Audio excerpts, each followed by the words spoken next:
कहानियां तो बहुत सी सुनी होगी आपने, लेकिन आज जो कहानी मैं आपको सुनाने वाला हूँ, इसके बाद शायद आपको मुसीबत से लड़ने का जुनून उस हद तक पहुँच जाए कि जब तक आप जीत ना जाओ, बस डट कर सामना करते रहो। क्योंकि मान लो तो हार है और ठान लो तो जीत है। एक समय की बात है, एक राज्य में एक प्रतापी राजा राज्य करता था।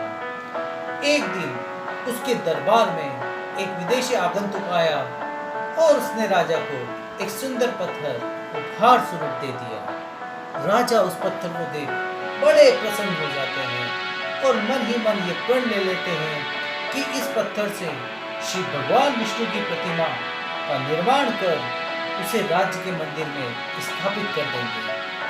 फिर क्या था, अपने मंत्रालय में गपशप करने के बाद महामंत्री को इस कार्य का वो जिम्मा सौंप देते हैं। महामंत्री गांव के सर्वश्रेष्ठ मूर्तिकार के पास गया और उसे वह पत्थर देते हुए बोला, महाराज, मंदिर में भगवान विष्णु की प्रतिमा स्थापित करना चाहते हैं।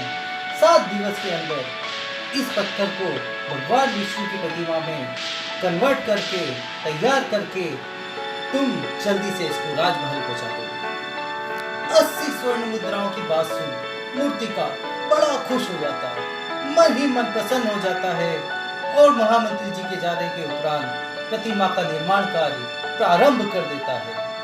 शुरू करने के लिए अपने औजारों से एक हथौड़ा लेकर अब वो पत्थर को तोड़ने की कोशिश शुरू कर देता है, किंतु पत्थर जस का तस रहता है। मूर्तिकार बार बार पत्थर पर वार करता है, किंतु पत्थर नहीं टूटता, बार बार वार करता है, किंतु पत्थर नहीं टूटता। मूर्तिकार हताश हो जाता है और इसी हताशा के साथ वो महामंत्री जी के पास जाता है। महामंत्री जी के पास जाकर वो अपनी पूरी व्यथा बताता है, अपनी दुख भरी कहानी उनको सुनाता है कि इस पत्थर को कई बार मैंने तोड़ने की कोशिश करी, लेकिन ये पत्थर मुझसे टूटता ही नहीं। इस पत्थर को तोड़ना तो नामुमकिन है, इसलिए इससे भगवान श्री विष्णु की प्रतिमा नहीं बन सकती। लेकिन महामंत्री जी को तो राजा के आदेश का हर परिस्थिति में पालन करना था, इसलिए उसने भगवान श्री विष्णु की प्रतिमा के बनाने के लिए विष्णु की प्रतिमा को बनाने का कार्य एक साधारण गांव के मूर्तिकार को सौंप देते हैं। पत्थर लेकर मूर्तिकार महामंत्री जी के सामने ही एक हथौड़े से प्रयास करता है और उस पत्थर को एक हथौड़े में ही तोड़ देता है।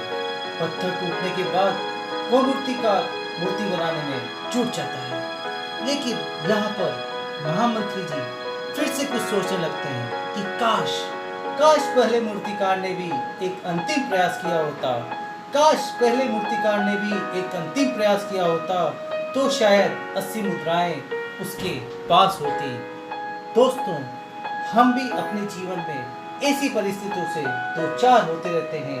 कई बार किसी कार्य को करने से पूर्व, किसी समस्या आने के बाद उसका निराकरण करने से पूर्व ही हमारा आत्मविश्वास डगमगा जाता है और हम प्रयास किए बिना ही हार मान लेते हैं, जबकि हो सकता है कि 1-2 प्रयासों के बाद 1-2 प्रयास और करने से शायद ही कार्य पूर्ण हो जाता, शायद इस समस्या का समाधान हो जाता।